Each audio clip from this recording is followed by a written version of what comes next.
tu fais de ton mieux, tu donnes des consignes claires et précises, tu restes le plus professionnel possible et pourtant ton équipe manque d'engagement. Certains ne prennent aucune initiative, tandis que d'autres te défient ou se ferment complètement. C'est frustrant, je sais. On finit par se dire, le problème c'est eux. Mais si le problème venait de ton style de management? Aujourd'hui, on va briser le mythe du bon manager universel. Je vais te présenter les 4 grands styles de management afin que tu puisses identifier le tien, comprendre tes erreurs et surtout apprendre à bouger le curseur pour que tu deviennes un leader que l'on a envie de suivre. Si je t'en parle, c'est que j'ai dirigé dans différents contextes pendant 15 ans.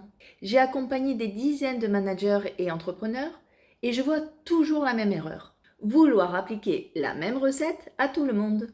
Mais avant d'entrer dans le vif du sujet, si vous sentez que votre situation en tant que manager vous échappe et que vous souhaitez être accompagné et obtenir un diagnostic gratuit à mes côtés, n'hésitez pas à aller dans la barre de description ci-dessous pour une prise de contact. Aujourd'hui, on va briser le mythe de bon manager unique. On va explorer les 4 types de management afin que tu puisses identifier le tien et surtout à adapter ton style pour devenir un leader vraiment efficace. Le mythe du management unique. On nous vend souvent l'idée qu'un manager doit être bienveillant, ferme ou inspirant, comme s'il n'y avait qu'une seule couleur sur la palette. Et la réalité est tout autre. Le management est comme une paire de chaussures. Si elle n'est pas à la bonne taille, on ne peut pas avancer. Un seul style ne fonctionne jamais dans toutes les situations. Le management est une question d'adéquation. Si tu micromanages ou contrôles un expert, tu vas le tuer à petit feu. Tu vas créer chez lui un sentiment de frustration. Si tu laisses trop d'autonomie à un débutant, il va se sentir abandonné et tu vas l'envoyer tout droit dans le décor. L'objectif de cette vidéo n'est pas de te changer, mais de te donner de l'agilité. Un manager agile, c'est celui qui sait quel outil sortir selon la météo du jour. Connaître son profil de leader est une étape incontournable pour tout manager ou entrepreneur qui souhaite accroître l'efficacité de son équipe. Cette démarche permet de prendre conscience de nos propres tendances afin d'adapter notre posture aux besoins spécifiques de chaque collaborateur. En maîtrisant votre style, vous gagnez en agilité communicationnelle et stratégique. En ayant une approche consciente, vous allez gagner en performance. Vous allez créer un climat de travail sain, un engagement de la part des collaborateurs et éviter le turnover. Cette approche consciente aura un impact également en termes de prévention. Vous évitez les conflits et évitez la démotivation liée à une gestion inadaptée. Imagine un curseur que tu déplaces entre 2 besoins. Le besoin de résultat, les tâches, et le besoin de relation, l'humain. En premier lieu, voyons le management directif ou autoritaire. À l'origine, le management était très simple. Le manager décide, les employés exécutent. Ce style repose sur une structure descendante. Le manager centralise la prise de décision et exerce un contrôle étroit. Les consignes sont strictes et la marge de manœuvre des collaborateurs est très réduite. Ce style de management se retrouve souvent dans des secteurs à haut risque, armée, urgence, police ou même dans l'industrie. Ce sont des secteurs qui exigent une précision procédurale absolue. L'avantage de ce type de management, c'est qu'il apporte une certaine clarté, une efficacité opérationnelle immédiate. Il demeure efficace pour des tâches répétitives ou des environnements industriels. Il apporte de l'ordre en période de crise et permet les décisions rapides. Et il sécurise également les profils débutants, les personnels fraîchement arrivés dans une entreprise. Mais si vous restez bloqué là-dessus, vous cassez l'intelligence collective. Vous devenez le goulot d'étranglement de votre propre service ou de votre propre entreprise. Vous savez sans doute, le management directif a de sérieux points faibles. Il casse la motivation et il limite l'intelligence collective. On risque le désengagement des personnels, on freine l'innovation et on empêche la montée en compétence des collaborateurs. Et en plus, en pratiquant le micromanagement ou le contrôle absolu, on sature notre agenda avec des détails opérationnels. Ensuite, on a le manager persuasif ou coach. Ici, on décide encore, mais on explique le pourquoi. En gros, on va vendre notre idée au lieu de l'imposer. À l'inverse du directif, le management persuasif mise sur l'influence et l'adhésion. Ici, le manager va utiliser des leviers rationnels et émotionnels pour mobiliser ses troupes autour d'un projet sans imposer par la force. C'est un style privilégié dans les métiers de la vente ou du conseil. Le manager coach ou persuasif cherche à obtenir l'adhésion par l'explication ou la motivation plutôt que par l'autorité. Alors, quand utiliser ce type de management?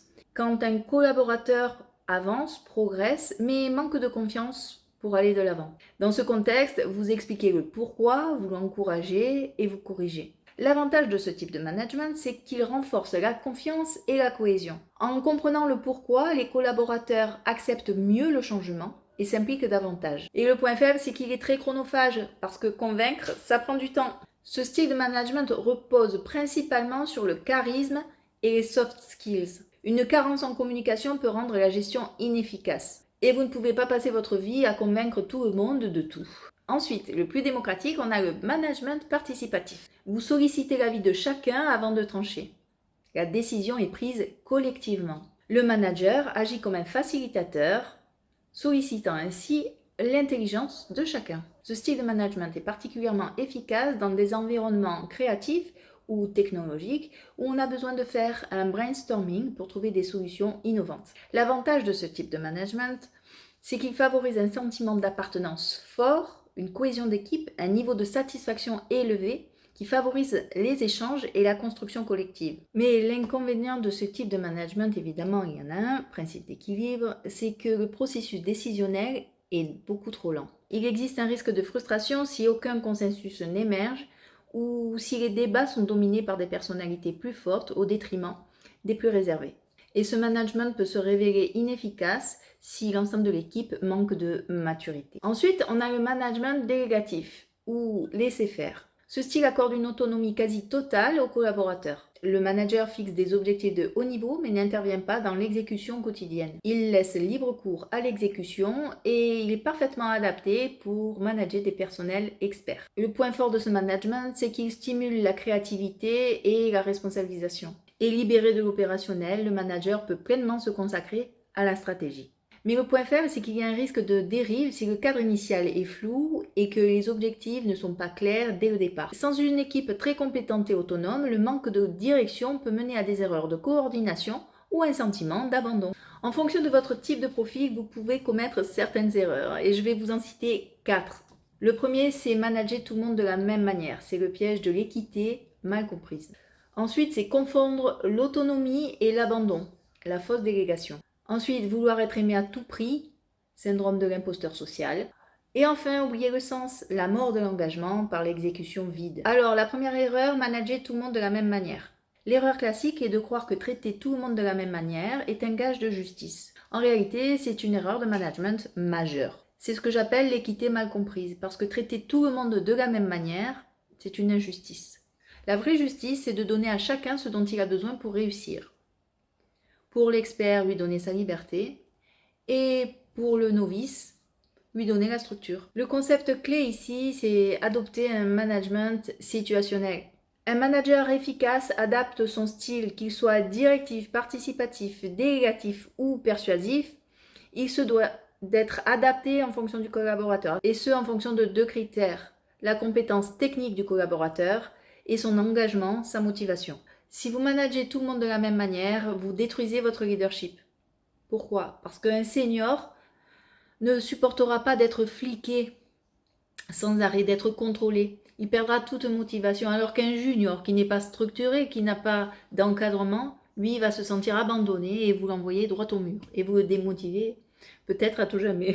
Alors, petit conseil dans ce cadre-là, identifiez les langages de vos collaborateurs. Certains ont besoin de reconnaissance, d'autres ont besoin de défis techniques, d'autres ont besoin de structure, de sécurité. Sachez adapter votre management afin de répondre aux besoins de chacun pour réussir. Erreur numéro 2, confondre autonomie et abandon. C'est ce que j'appelle la fausse délégation. Beaucoup de dirigeants de petites structures jettent par manque de temps une mission sans donner le cadre spécifique et ne reviennent vers le collaborateur qu'à l'échéance. L'autonomie est un cadre partagé, l'abandon est une absence de cadre. Si le collaborateur se sent isolé, s'il échoue, il vous en tiendra pour responsable, et à contrario, s'il réussit, il se dira que vous ne servez à rien du tout. Petit conseil pratique, mettez en place des points météo, ce ne sont pas des audits de contrôle, mais ça permet de faire le point pour savoir s'ils ont besoin d'éléments particuliers et s'ils attendent quelque chose de vous en particulier.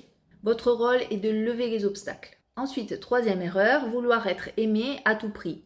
C'est le syndrome de l'imposteur social. C'est une erreur fréquente chez les managers qui passent du statut de collègue à supérieur hiérarchique ou encore de chefs d'entreprise qui veulent avoir au sein de leur entreprise une ambiance familiale. Si votre priorité est d'être aimé, vous deviendrez incapable de prendre des décisions impopulaires, de recadrer un collaborateur toxique ou encore de dire non. Or, je le rappelle, le leadership, c'est d'abord avoir du courage. Il ne faut pas confondre respect et popularité. La popularité est versatile, elle dépend de l'humeur des autres. Le respect se gagne par l'exemplarité, la cohérence et la justice. Un manager respecté peut être exigeant, mais un manager sympa est souvent considéré comme faible. Rappelez-vous que votre rôle est d'être utile à l'équipe et à l'entreprise. Rappelez-vous que votre rôle n'est pas de plaire, il est de faire en sorte que chacun puisse atteindre ses objectifs dans les meilleures conditions possibles. Quatrième erreur, oublier le sens ou le faire oublier aux autres. Dans le feu de l'action, il peut arriver que l'on demande à des collaborateurs d'exécuter une tâche sans expliquer pourquoi elles sont cruciales pour la vision globale. Si un collaborateur ne voit pas l'impact final de son travail, que ce soit tant auprès du client ou au niveau de l'entreprise de manière globale, il va se désintéresser, se désengager. Et c'est ainsi qu'avec ce désengagement psychologique commence la démission silencieuse. Petit conseil pratique, à chaque nouvelle directive, liez la tâche à la mission globale de l'entreprise. Au lieu de dire remplis-moi ce fichier Excel, dis peux-tu remplir ce fichier Excel, il m'aidera à améliorer la stratégie vis-à-vis de notre client, par exemple. Vous l'aurez compris, la clé du succès, c'est l'adaptabilité, l'agilité. Le meilleur manager est celui qui sait adapter son style en fonction des différentes situations. Le management n'est pas une posture figée, c'est une intelligence de contexte. En apprenant à adapter votre posture, vous ne changez pas seulement les résultats de l'entreprise, vous changez la vie de vos collaborateurs au quotidien. Pour aller plus loin sur les différentes erreurs du manager, clique sur cette vidéo. Je te dis à bientôt!